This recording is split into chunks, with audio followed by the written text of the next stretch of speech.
Hyvää päivää minunkin puolestani. Minä olen Puiset Heilat. Soitan tässä yhden kappaleen aluksi yksikseni ja sen jälkeen Päijänteen suopalloilijat tulevat komppaamaan taustalle sähkökitaran ja pikkusyntikan voimin.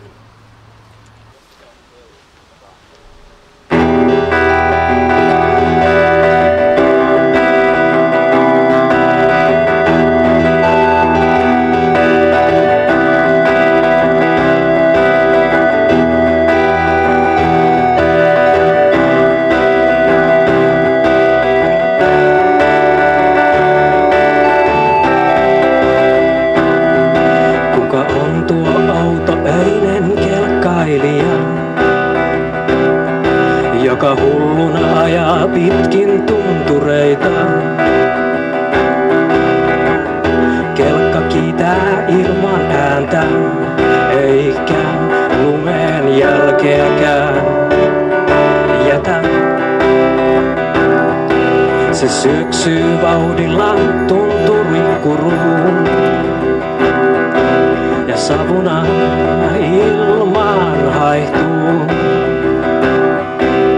Aina määrätyssä paikassa alla täyden kuun.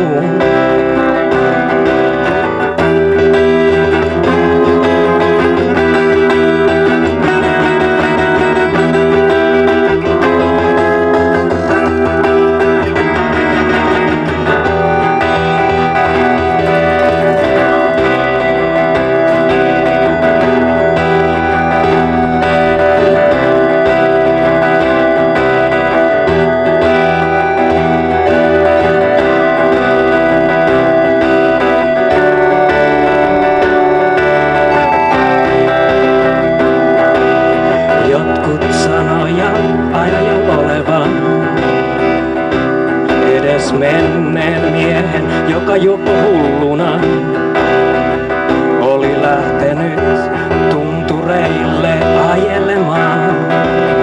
Kuutamo yönä avopäin ilman hanskoja. Onko hän tuo outo kelkkailija, jonka siluetti kuuta vasten vilahtaa? Moottori ilman ääntä pauhaa, hiljaisuudessa vailla rauhaa.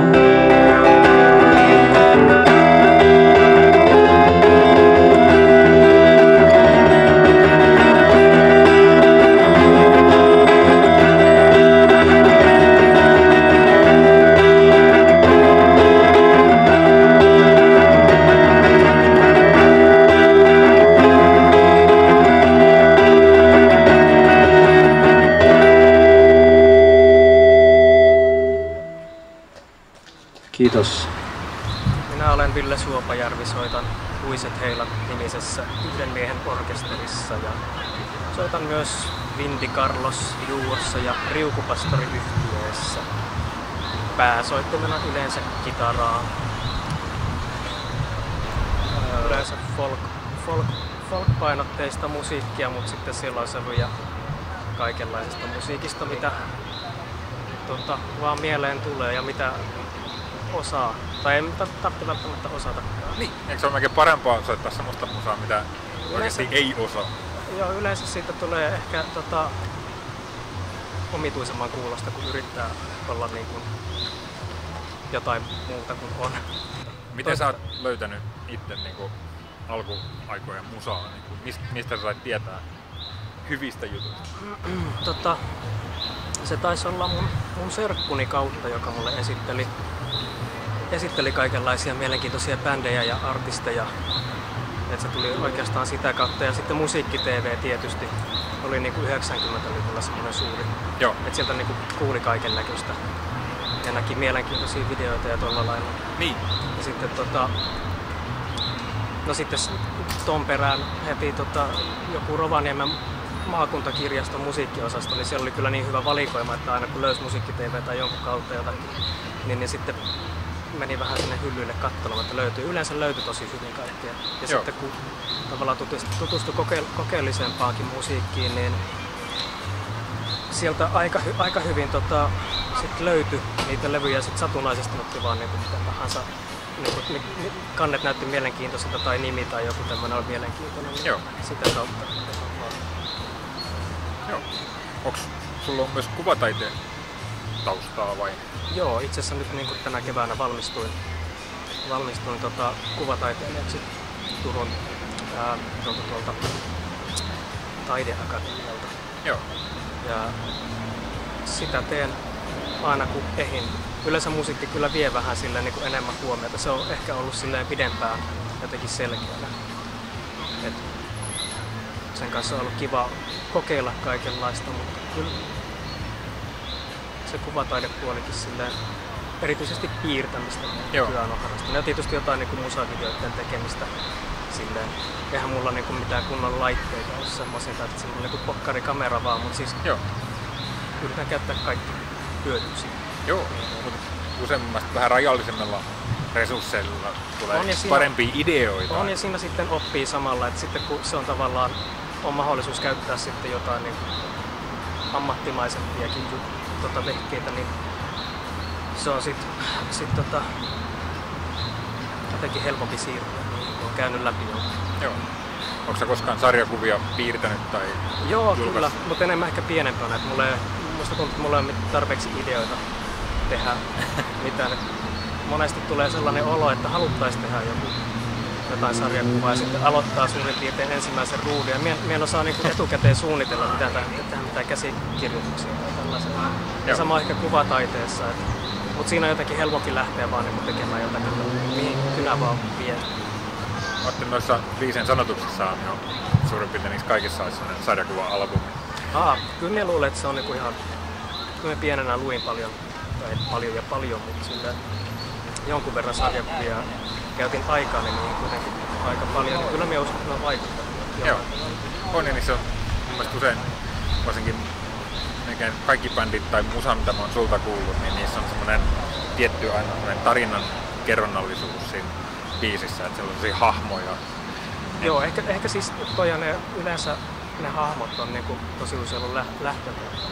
Niin. Joku mielenkiintoinen tyyppi. Joo. Että mitä se miettii ja mitä se tekee. Yleensä ne tekee aina jotakin omituista. Toisaalta on myös semmoisia biisejä, missä tehdään hyvin tavanomaisia asioita. Vähän sieltä sun täältä, mutta hahmot erityisesti on kiinnostavia. Joo. Minä olen valmis. Mikä tää on?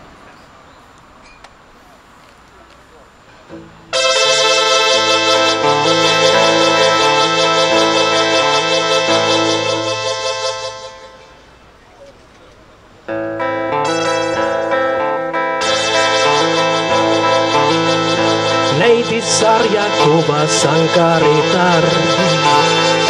Kissan häntä sisään nostaa.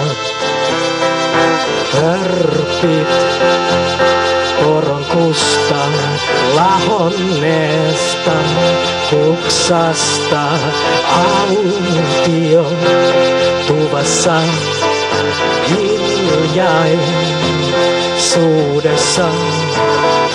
Vilkuilet olkasitaan, aamu vain katselee sua nurkastaan.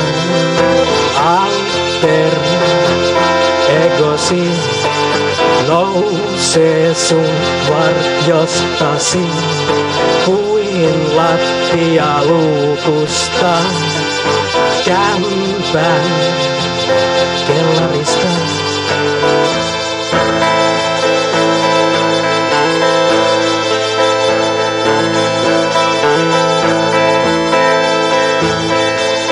Sä olet menossa, hoidan kämpillä sun varatyövaatteita.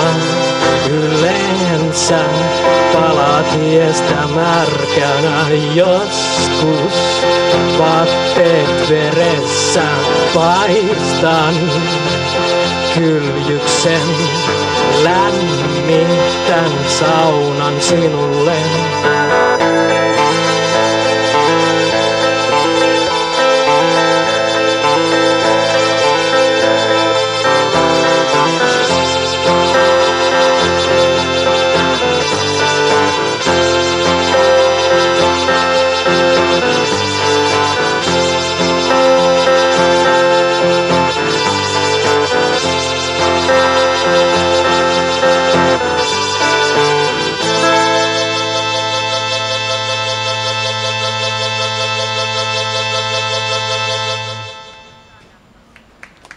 Kiitos.